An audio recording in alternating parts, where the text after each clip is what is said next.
আসসালামু আলাইকুম। এইচএসসি 2026 শিক্ষার্থীরা পরিসংখ্যানের প্রথম পত্র এমন একটি বিষয় যেখানে কিছু গুরুত্বপূর্ণ অধ্যায় এবং সূত্র ভালোভাবে বুঝে অনুশীলন করলে খুবই সহজেই ভালো নম্বর পাওয়া সম্ভব।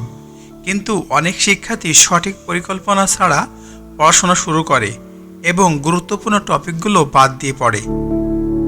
আজ আমরা আলোচনা করব এইচএসসি 2026 পরিসংখ্যানের প্রথম পত্র এবং দ্বিতীয় পত্রের ফাইনাল সাজেশন নিয়ে, যেখানে থাকবে সবচেয়ে গুরুত্বপূর্ণ অধ্যায়, পরীক্ষার বেশি নম্বর পাওয়ার সূত্র, সম্ভাব্য এমসিকিউ এবং সিকিউ প্রশ্নের অ্যানালাইসিস।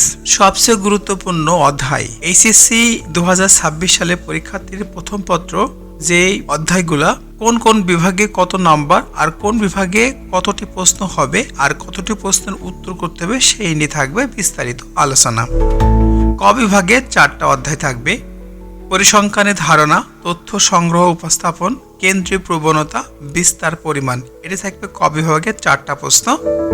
এখান থেকে 4টা প্রশ্ন থাকবে, সেখান থেকে 2টা খ বিভাগে থাকবে পরিঘাত, বঙ্কিমতা, সচলতা, সংশ্লেষণ ও নির্ভরণ, কালীন সারি, বাংলাদেশের প্রকাশিত পরিসংখ্যান। এই 4টা অধ্যায়। এই 4টার মধ্যে আমাদের 4টা অধ্যায় থেকে 4টা প্রশ্ন হবে, সেখানে করতে হবে 2টা। তাহলে 2টা যে কোনো জায়গা থেকে একটা করতে পারবেন। তার মানে 2টো ক এবং খ বিভাগ থেকে অবশ্যই 2টা করে 4টা, আর যে কোনো বিভাগ থেকে একটা। তার মানে ক বিভাগ থেকে 3টা অথবা খ বিভাগ থেকে 3টা, কিন্তু বাধ্যতামূলক 2টা করতেই হবে যে কোনো বিভাগ থেকে। 2টো 4টা। তাহলে পরিসংখ্যানের মৌলিক ধারণা যে প্রথম অধ্যায় ছিল, তাহলে কোন কোন বিষয় নিয়ে একটু বেশি পড়তে হবে, যেমন জনসংখ্যা, নমুনা, চলক, বিচ্ছিন্ন চলক। জনসংখ্যা, নমুনা, চলক, বিচ্ছিন্ন উপাত্ত, অবিচ্ছিন্ন উপাত্ত, প্রাথমিক উপাত্ত, গৌণ উপাত্ত। এখান থেকে সাধারণত 1 থেকে 2টি এমসিকিউ অবশ্যই আসে, সিকিউ একটা আসে। তাহলে উপাত্তের উপস্থাপন 2 নম্বর অধ্যায়। গুরুত্বপূর্ণ টপিক আছে ফ্রিকোয়েন্সি ডিস্ট্রিবিউশন, বার diagram, histogram, pie chart, wise. এখান থেকে এমসিকিউ এবং সিকিউ উভয়ই আসে। তাহলে এই সবচেয়ে গুরুত্বপূর্ণ অধ্যায় আছে 2 নম্বরটি। কেন্দ্রীয় প্রবণতার সবচেয়ে গুরুত্বপূর্ণ টপিক গাণিতিক গড়, মধ্যক, প্রসারক এবং যৌথ গড়। গাণিতিক সূত্র আছে, এটা আপনারা দেখে নেবেন। প্রতি বছর এখান থেকে এমসিকিউ আসে। 4 নম্বর অধ্যায় বিচ্যুতি ও তার পরিমাণ।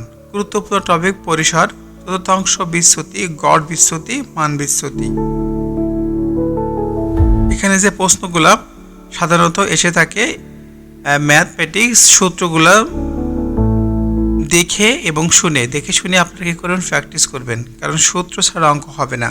তাহলে সূত্রটি কোন সূত্রের কি অঙ্কের কিভাবে প্রয়োগ করতে হয় সেটা একটা খাতায় নোট করে রাখতে হবে। এখান থেকেও কিন্তু এমসিকিউ আসার সম্ভাবনা বেশি। তাহলে পরীক্ষার জন্য সবচেয়ে গুরুত্বপূর্ণ সূত্র আছে গাণিতিক গড়, মধ্যক, মিডিয়ান, প্রসারক, মোড এবং পরিসর, রেঞ্জ। মান বিচ্যুতি, স্ট্যান্ডার্ড ডেভিয়েশন। এই সূত্রগুলো ভালোভাবে অনুসরণ করলে 50 থেকে 60 নম্বর সহজেই কভার করা সম্ভব। সম্ভাব্য এমসিকিউ: উপাত্ত থেকে গাণিতিক গড় নির্ণয় করা, উপাত্ত থেকে মধ্যক নির্ণয় করা, উপাত্ত থেকে মান বিচ্যুতি নির্ণয় করা, প্রদত্ত উপাত্ত থেকে হিস্টোগ্রাম অঙ্কন করা, প্রদত্ত উপাত্ত থেকে পাই চার্ট অঙ্কন করা। গুরুত্বপূর্ণ এমসিকিউ টপিক জনসংখ্যা, নমুনা, প্রাথমিক, গৌণ উপাত্ত, বিচ্ছিন্ন অবিচ্ছিন্ন উপাত্ত, ফ্রিকোয়েন্সি ডিস্ট্রিবিউশন। শেষ 5 দিনের প্রস্তুতির পরিকল্পনা: প্রথম দিন পরিসংখ্যানের মৌলিক ধারণা, দ্বিতীয় দিন উপাত্তের উপস্থাপন, তৃতীয় দিন গাণিতিক গড়, মধ্যক, প্রসারক, চতুর্থ দিন বিচ্যুতি ও মান বিচ্যুতি, পঞ্চম দিন সম্পূর্ণ রিভিশন এবং এমসিকিউ অনুশীলন করতে হবে। আজকে আমি প্রথম পত্র আলোচনা করলাম। নেক্সট এপিসোডে দ্বিতীয় পত্র নিয়ে আমি আবার উপস্থিত হব। ততক্ষণ পর্যন্ত ভালো থাকবেন, সুস্থ থাকবেন। যদি সত্যি এইচএসসি 2026 পরীক্ষার পরিসংখ্যান প্রথম পত্রে ভালো নম্বর পেতে চাও, তাহলে অবশ্যই এই থেকে সাজেশন অনুযায়ী পড়া শুরু করে দাও। কারণ মনে রাখবে, সঠিক পরিকল্পনা, নিয়মিত অনুশীলন ছাড়া কখনো ফলাফল কখনো সম্ভব না। ভালো অনুশীলনেই ভালো ফলাফলের মূল চাবিকাঠি। তাই ভালো থাকবেন, সুস্থ থাকবেন। Take care in your health. Good bye, আল্লাহ হাফেজ।